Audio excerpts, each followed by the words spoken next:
You want to go bike packing, but you're not sure what you need to take. Well, have no fear, because I've created a definitive guide for all the essential items that you need to have a cracking adventure out on the road. Plus, some handy bonus extras will definitely make your life easier.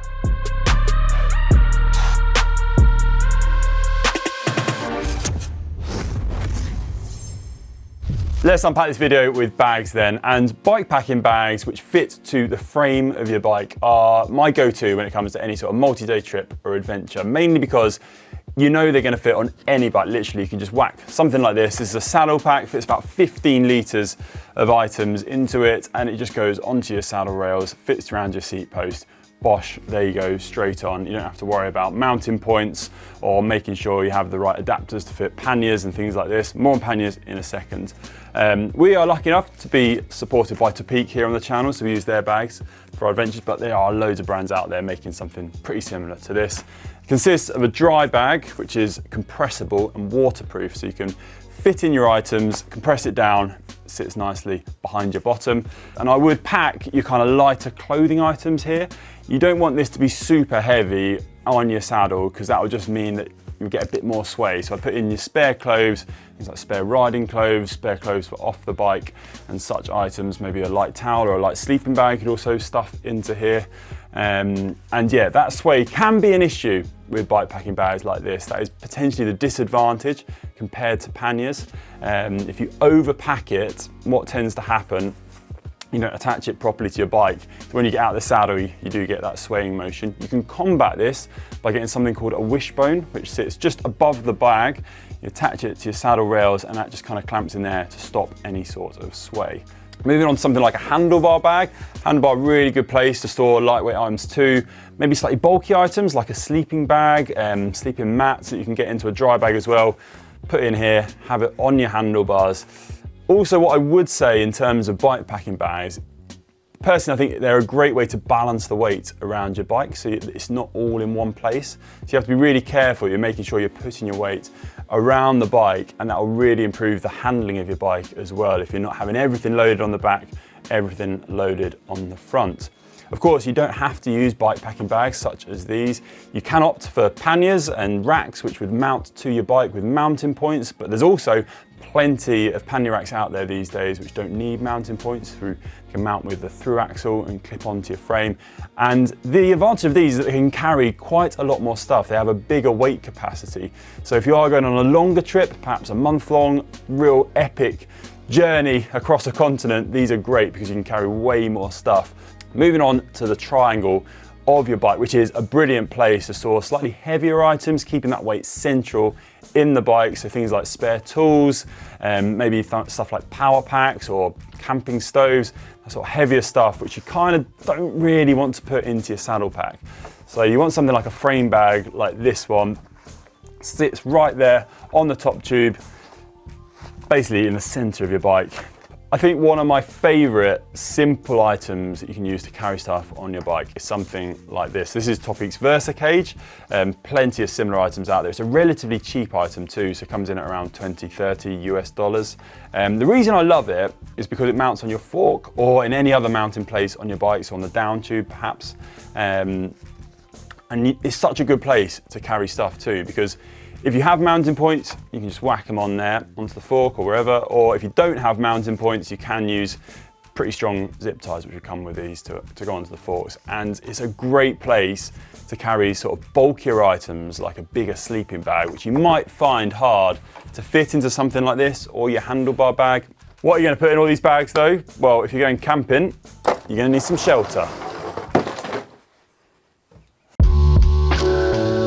Right then, on to shelter now, and of course you can stay in a hotel, but I'm a big advocate of camping and sleeping under the stars. You won't regret it, it's a brilliant experience. I'm going to get into two different ends of the camping spectrum here. Your really basic setup and something that's a bit more luxury. Starting off with the basic one, this is a bivvy and a tarp. It's going to keep you waterproof. Tarp you direct above your sleeping setup. Bivvy, you put your sleeping bag inside and your sleeping mat, and that does what it says on the tin. Keeps you safe, keeps you sheltered, but you are a bit more open to the elements. So if you're getting the rain blowing through, you're gonna get a bit wet. Can be a little harder to keep your stuff dry and have that properly enclosed space to sort yourself out every evening. Also, if there's mosquitoes, midges in the area, they're going to fly straight in and get you, so you have to take that into consideration. Moving on to something that's a bit more luxury, your tent. This is a 2-man one, so you can see the difference in size and weight. But what I would say the advantage with a tent is that you do get that enclosed space. You're protected from the elements, you can get in there, you can sort your stuff out every evening, you can have a proper space to relax after each day's riding. And you can go low, you can go to a 1-man tent, but a 2-man tent does give you that proper luxury of space. Looks like a big pack size, but I would break this down and spread it around your bike so you're not carrying it all in one position. But yeah, that is 2 different ends of the camping spectrum. Now though, let's get into sleeping bags and sleeping mats. Sleeping bags now, and these are a vital part of your kit, obviously, if you are sleeping wild. I'm going to talk through 2 different bags here. I've got a synthetic one and a down bag. Now, synthetic bags, they are relatively cheap. They're a bit bulkier, as you can see, difference in size between the synthetic and the down here. They perform quite well in the wet, so if you do get caught out and it gets wet, it's still going to perform relatively well, keeping you warm at night. Whatever bag you use, you want to make sure that you've got one for the temperatures that you plan on sleeping in. So a 2 or 3 season bag is probably going to be pretty good if you're heading out spring, summer, autumn. But if you are heading out into the winter, into cold temperatures, make sure that you get a 4 season sleeping bag that's going to keep you properly warm. Check the comfort rating of your bag as well and make sure this matches up with what you think the temperature is going to be at its lowest at night, and you'll be comfortable and make sure you get a proper night's sleep. Down bag, as you can see, it is lighter, much more packable than a synthetic bag, but it is a bit pricier and there's a bit more maintenance involved with this. You want to properly look after your down bag. Make sure you wash it properly with a down wash. Also, tumble dry a few tennis balls, and don't store it in its packable sack like this. You want to make sure it gets its loft retained. Store it in a much bigger bag that airs it out, and it will keep its performance over time. However, both sleeping bags, no matter the comfort rating, aren't going to perform as well if they're not paired with a decent sleeping mat for the temperatures. So they do say that a mat, a layer below, counts for 2 above. So don't underestimate your sleeping mat. I like to go for something with a bit more luxury, a bit more comfort, and as a result is slightly bulkier, but I do think that benefits me on any trip because you sleep better and you perform better when you're out on the bike and enjoy your trip a lot more. Check out the R value of your sleeping bag and make sure that this matches up with your nightly temperatures too, so you're properly insulated, you have the right insulation underneath you to make sure that you get a comfortable night's sleep and don't freeze your nuts off. Not everyone has nuts, Conor. I don't have nuts.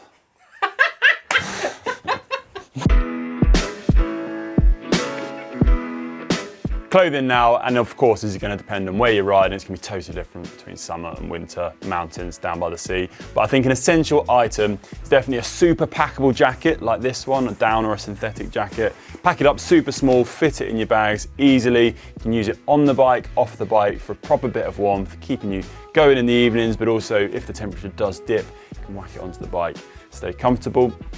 Rain jacket, essential item too, because it is so condensable that it can go anywhere in your bags. You can whip it out super easy, keep yourself dry. So important to keep the layers below dry so you can stay warm for your riding.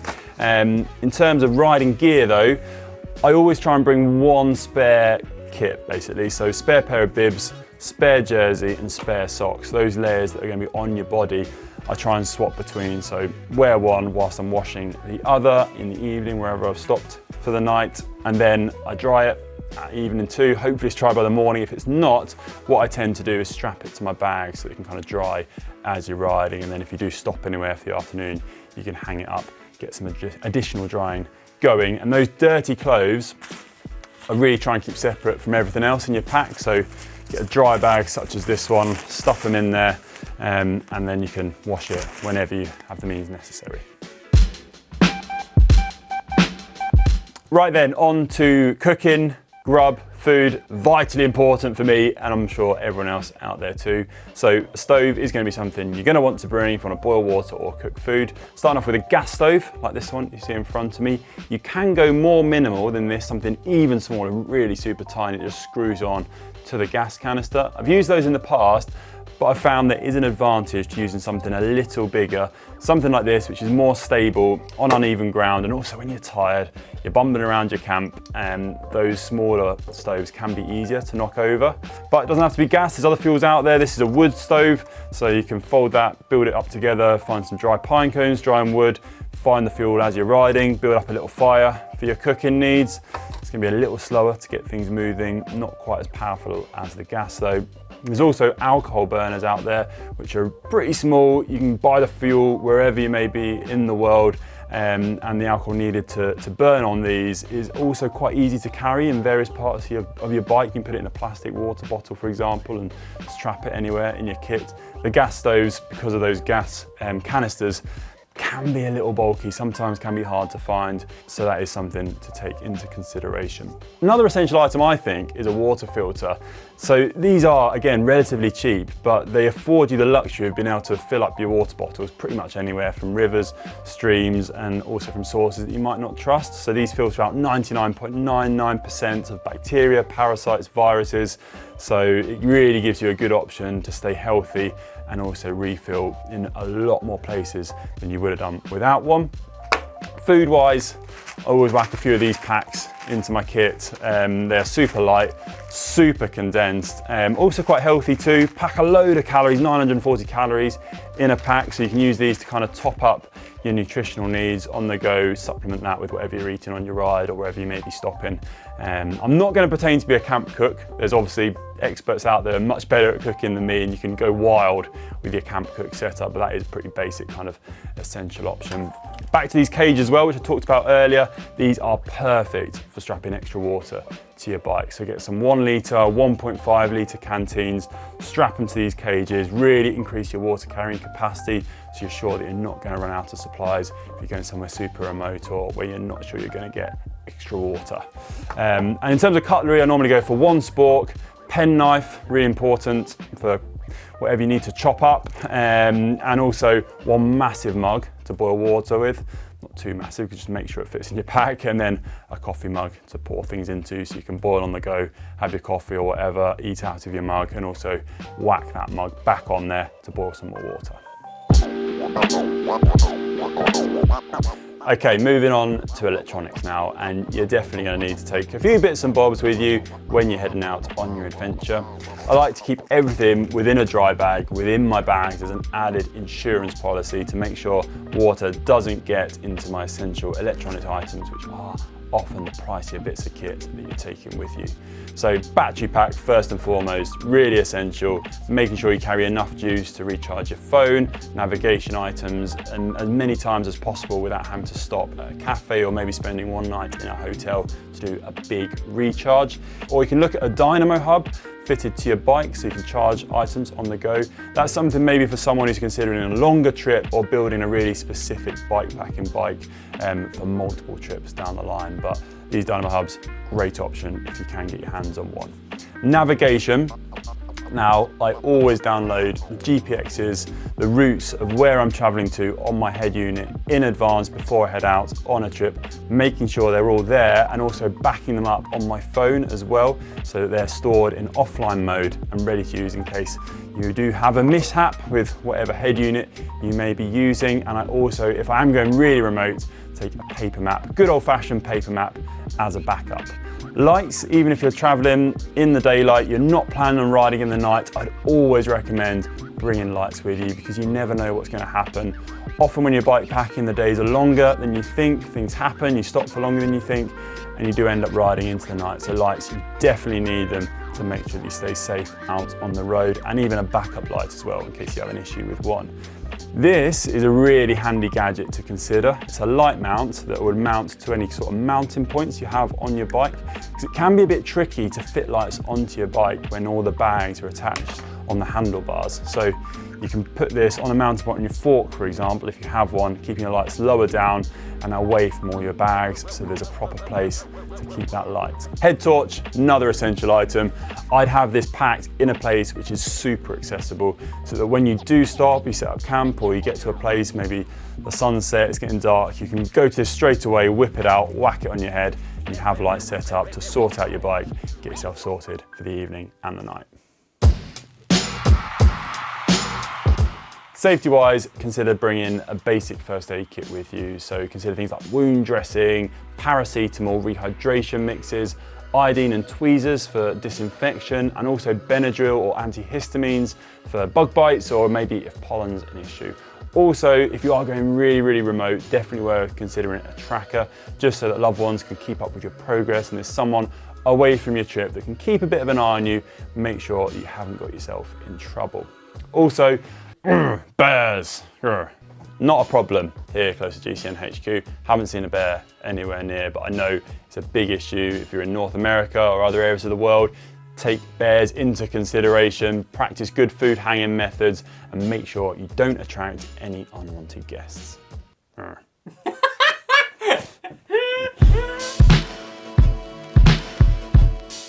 Right, tools and spares. I'm going to whip through some of the essential items I like to bring with me. I always separate my tools and gear from everything else so you don't get grime everywhere. Nice roll pack so you can put it in, or a dry back works really well. So starting off, spare inner tube, gas canisters, inflator, spare tubeless sealant, cloth, solid hand pump with a bit of duct tape wrapped around, a really good multi-tool with a chain breaker and spare chain links, plug kit, pliers, spare pads, gear wipes, love these ones from Silica, super small, clean a variety of things, tube repair kit, super glue, fixing tyres, levers, lube, so I won't like this, but zip ties, get you out of so much trouble. I bring zip ties with me. And that will kind of do you, that's it. Spare tools in the bag. Don't forget the lube, everyone. Last few tips then, I would say you could carry items in a rucksack, but I would avoid this. You want to try and let your bike carry the majority of the weight. If you take that all on your body, on your back, it's going to add up to extra energy expenditure and it's going to make your trip harder work than it needs to be. Also, when you're packing all these items, you're going to look at your bike and it's going to feel pretty heavy. So what I would say is do a first pack, look at what you've got, and then try and be really brutal. Cull anything that's unnecessary, because when you get halfway out on your bike packing trip, you'll be thinking, why on earth did I bring this? I just don't need that extra weight, that extra space in my pack. So be brutal, people, be brutal. But I tell you from experience, I haven't been brutal in the past and it is quite hard to do. But I hope you found this video useful. I hope you've picked up a few bits of information on some essential items that are really worth taking with you on your next adventure. Let us know in the comment section down below if I missed anything, or if you have a favorite item that you love to bring with you when you're heading out into the wilds. As always, have fun everyone. We'll see you on the next video. This is my best bear sound.